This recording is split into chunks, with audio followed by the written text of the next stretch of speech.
is ever a third party that shows. JF Kennedy said.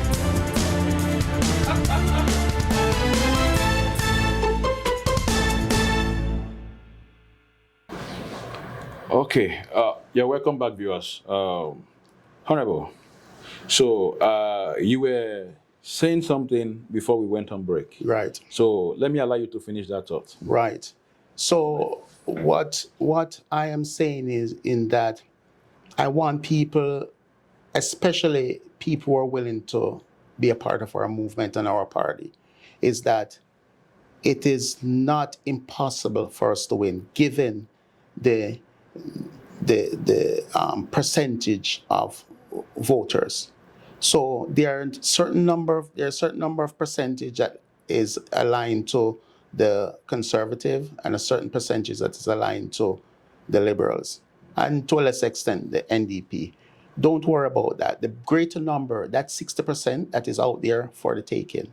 And I believe that if we can present them with an alternative, they will come out and vote.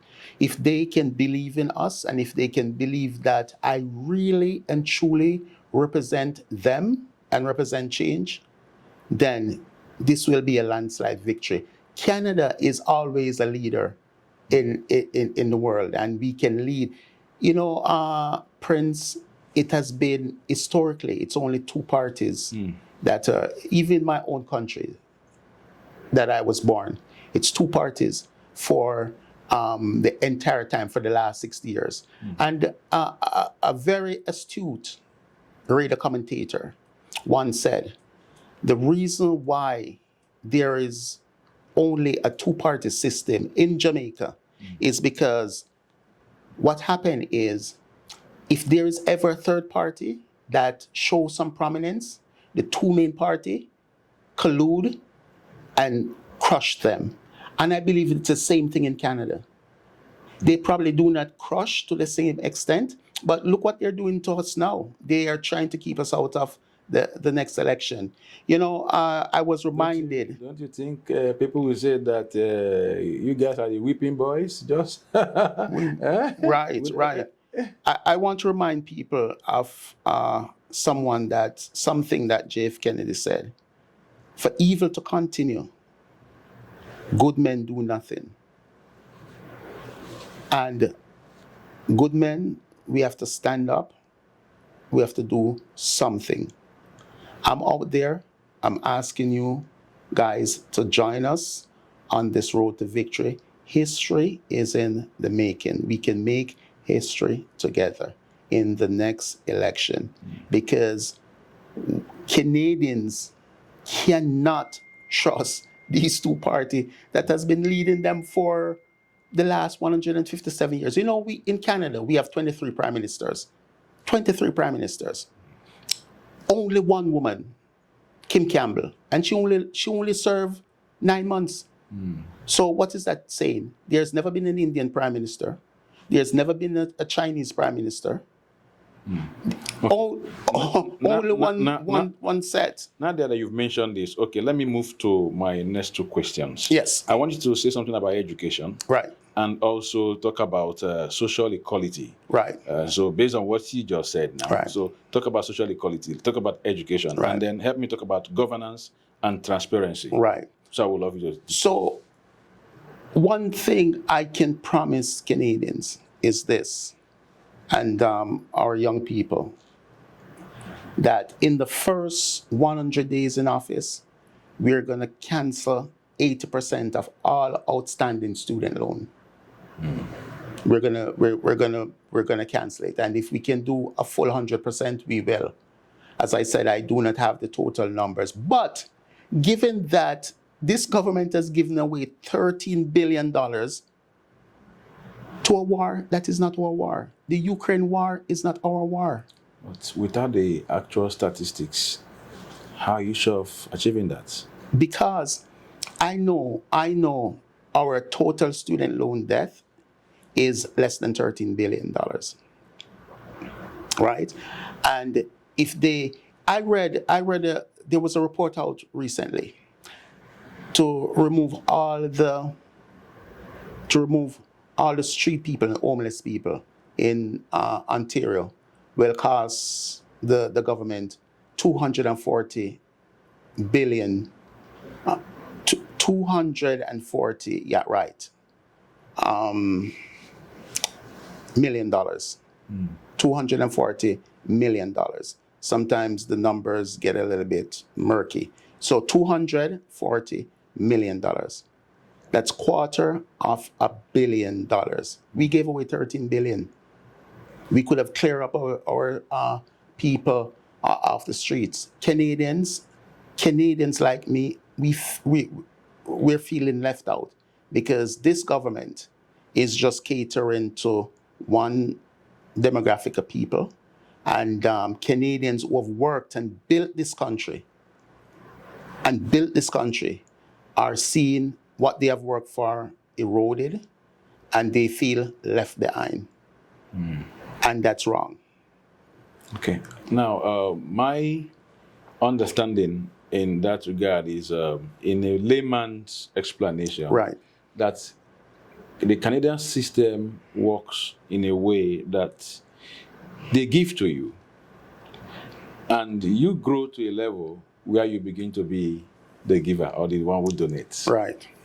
So that's my perception, Right. my understanding. Right. So possibly those that are actually giving now, they've also benefited some time ago from the system. Well, I may be wrong.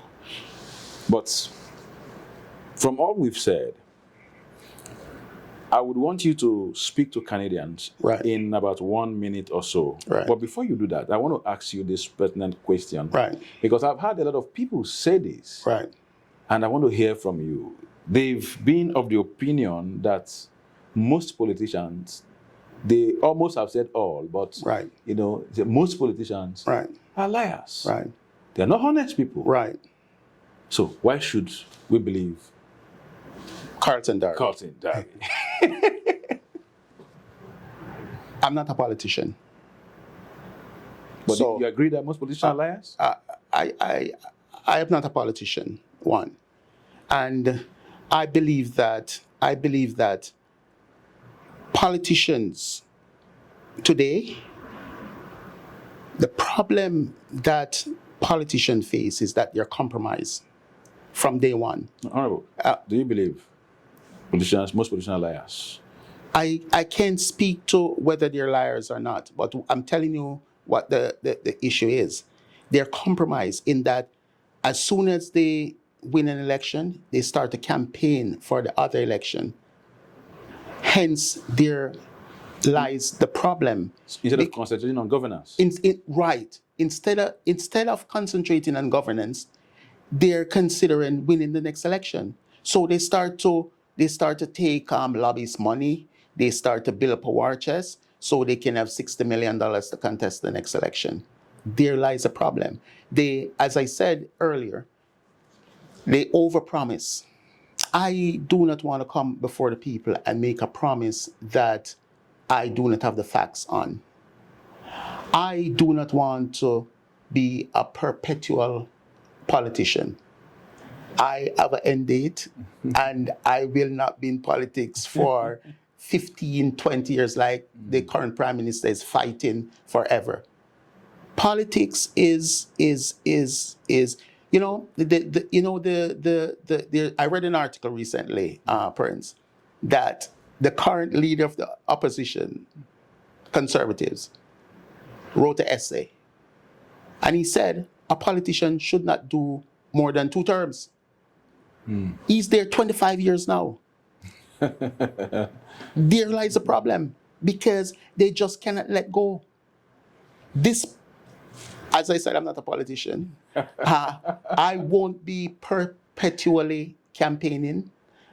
I am here to get into office, to make the tough decisions for Canadians, to get Canada on track again. And as such, I will not be seeking 3rd, 4th, 5th, 6th election. So that is one thing Canadian can rest assured, that you will not have perpetual campaigning from this leader, and I do have an end date in mind. So I am not here forever, like the current politicians. My wonderful viewers, if you are hoping to hear from Carlton Darby's mouth today that all politicians are liars or not, so maybe another time. So, but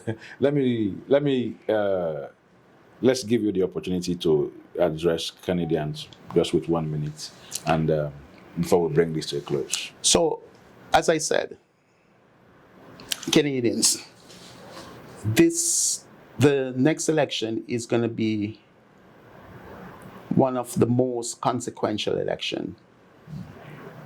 It is such that Canadians are at a crossroads. We're at a crossroad at a time when Canadians do not trust the current leaders that has been there for the last 157 years. They have seen that these two parties have failed them. They have heard the broken promises. I don't know if they're lies, but they have encountered the things that are less than honest.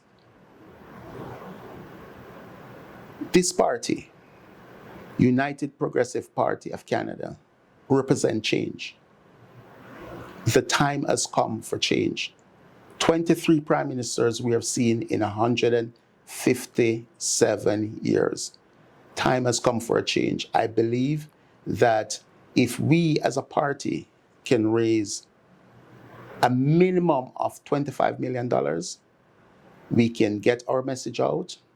We can be honest with Canadians. And most importantly, Prince, everything is going to start with changing, updating our income tax system, or reforming our income tax. I wanted to hit on stratification of wages and other issues like inflation and all of that. I just want to touch one thing. These politicians, people talk about GDP. You're not going to hear the Minister of Finance talk about the GDP deflator. People know about the GDP. Very few people know about the GDP deflator, which, in my opinion, I'm not an economist, but in my opinion, that is a better measurement of where we are in terms of the, as I want to call it, the basket of goods that determine where inflation stands.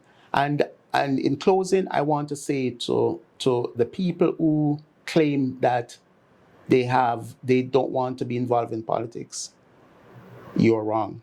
Because if you guys remember COVID, if you remember what happened in COVID, then you will understand how important it is to vote and how important politics can be.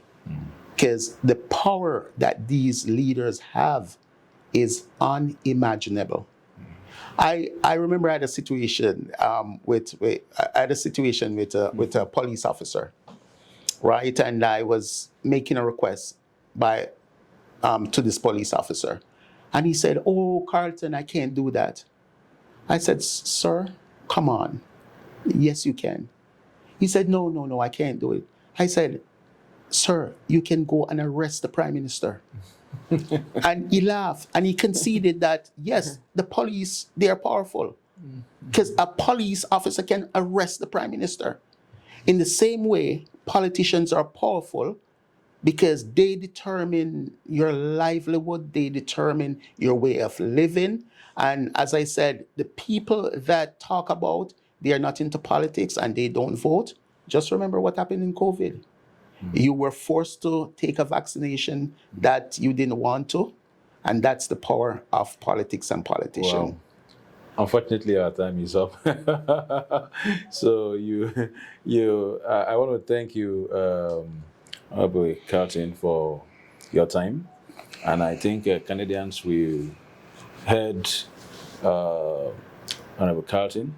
So The ball is in our court. Right. So I want to say I wish you well. Thank you. And we look forward to the elections a couple of months ahead. No, it's going to be next year. Next year, We won't have an election this year. Election. And I say that with confidence. Even though it's a Prime Minister, Uka, yeah, we won't have an election this year. But my. I challenge Canadian time for change. Time come for change. Vote in the next election. Thank you very much. That's our time for today. Cheers. Thank you.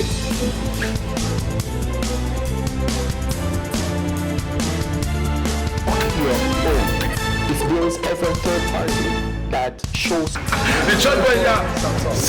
JF Kennedy said.